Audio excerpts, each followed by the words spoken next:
Hi and welcome to this short video where I'm going to show you how to put together the 1UP bit from protopic.co.uk.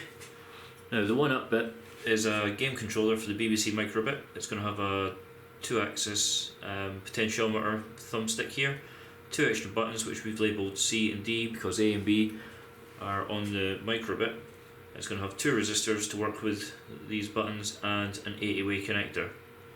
Now you can buy this fully assembled, but it does cost quite a bit more due to the labour involved, so I suggest that you probably buy the kit version and put it together yourself. Now, first up you want to check that everything's in the box or in the bag, so you want to make sure the PCB's here. So you can see it's got the silk screen in the front and on the back, the silk screen here to show you where the connector goes, so you need to make sure it's got this, and that slides onto there like that.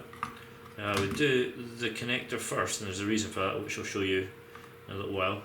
Now, before you do the first couple of pins, you're best to perhaps prop the other edge of the board up a little bit just so you get it nice and flush, and then we'll tin this and then tack down the first pin. There we go, and then I'll do this other corner here. And we'll go ahead and do the rest. Now what I'll do is I'll probably speed this up a little bit because it will take a little bit of time, and then we'll come back to it when I'm about to do the resistors, which will be the next components.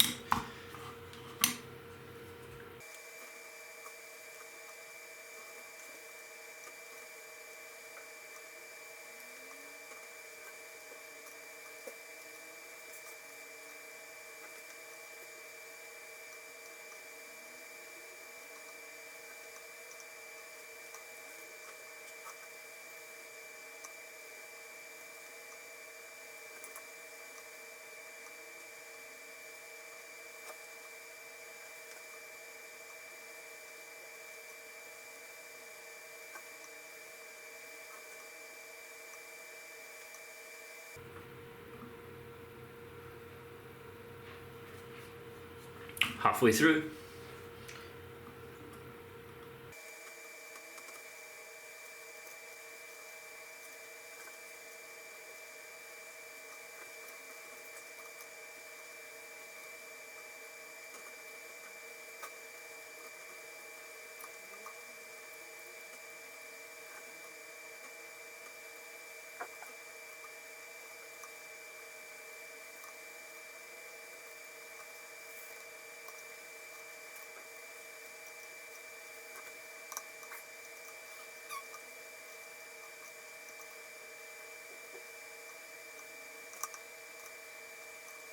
Okay, there we go, we've got the 80-way connector soldered on. So as I said, it did take a little bit of time, so I fast forwarded it a bit there for you. Now, the next components that we want to place on are the resistors. So these go there, so you bend them over, like so, and then pop them in like that. Now it doesn't matter what way around these go, they're not polarised components. Just want to push it through and then sort of splay the legs out like that. If I get the next one and do the same, and they're 4.7 k ohm resistors. So there we go, and then bend them back like that, and then we simply hold the iron to the pad and the leg and offer up some solder. Take the solder away and then off. And we'll straighten that leg up a little bit there.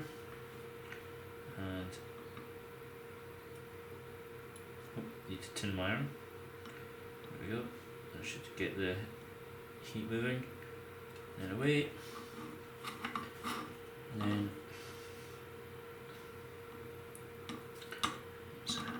straighten that pin up a little. There we go. And away. And then this pin here. There we go. Now you need to trim the legs of the resistors. So what I'm going to do is going to use my index finger, hold it just at the end there, and then with flush cutters snip that away. And this stops the legs flying across the room and impaling themselves in your cat or your eyes, so you should be wearing eye protection. Next up, I think it's time for the buttons. So you pop those in there like that. The next button goes in there, like that. Flip it over again. Again, tin the iron,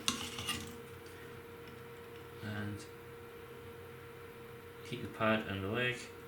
Offer up the solder, take away the solder, and then remove the heat again.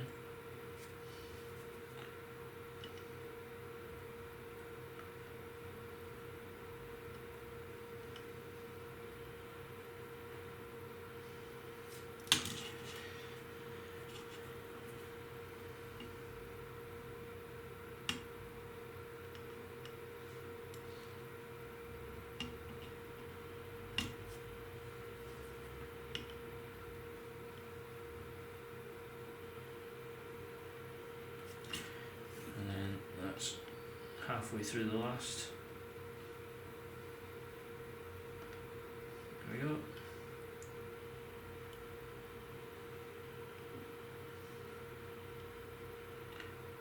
And that's all the buttons soldered on. Now you can see here in the back you've got a schematic of this board.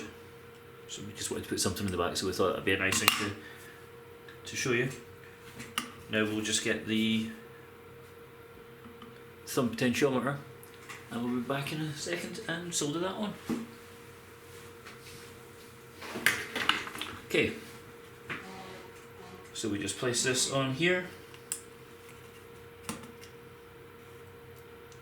like so, and flip it over, and then we solder up the pins for the thumbstick. Now it's a PSP style slide stick thumbstick, but it's unusual in that it's actually through a hole, which is nice. So again, just like the pins for the buttons, simply solder it on.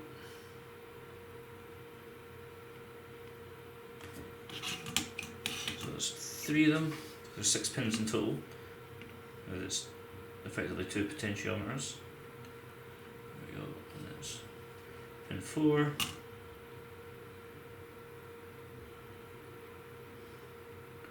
Pin 5 and pin 6, and that is your completed one-up bit. Now the reason I said to put this on first is normally you would start with the lowest components, so you would start with the resistors and then say do the buttons and this, and then I would put that on. However, when I did that before, I accidentally brushed the top of the potentiometer and melted it. So yeah, best putting that on first and then working your way through. Now, I'm by no means the best person at soldering here, but it didn't take me all that long. I think it's saying 14 minutes, and that was me having to go hunting for one of these in between. So if you've got any sort of abilities with soldering, it shouldn't take you much more than 10 minutes at the most. Again, it's more laborious than actually difficult to do. Now you'll notice here it's got a full microbit edge connector, like this. So once you plug your microbit in to the top, like that, and you've obviously got button A, button B, C and D, plus this, but then you can also, if you have say a micropixel edge, if you want to add sort of coloured lights to the bottom, you can simply slot that in and you've still got access to all those pins there. You can also use it with our amp bit, which will be, I think it should be here this week, which will give your microbit a nice easy way of hooking up a set of headphones or an external speaker. You simply plug that in and then you'll, in fact here's one of the prototype PCBs here for it. So that'll plug in the bottom again, have a stereo jack out. You want to get mono sound, but yeah, so that's why we put this in the edge, or you can also hook it up with croc clips to hook it up to other sensors and whatnot. Works brilliantly with our bat bit, so that's our battery bit case, kind of like this case here, but you've got, well, in fact this is one, bat bit slim, so this will power your game. Thanks.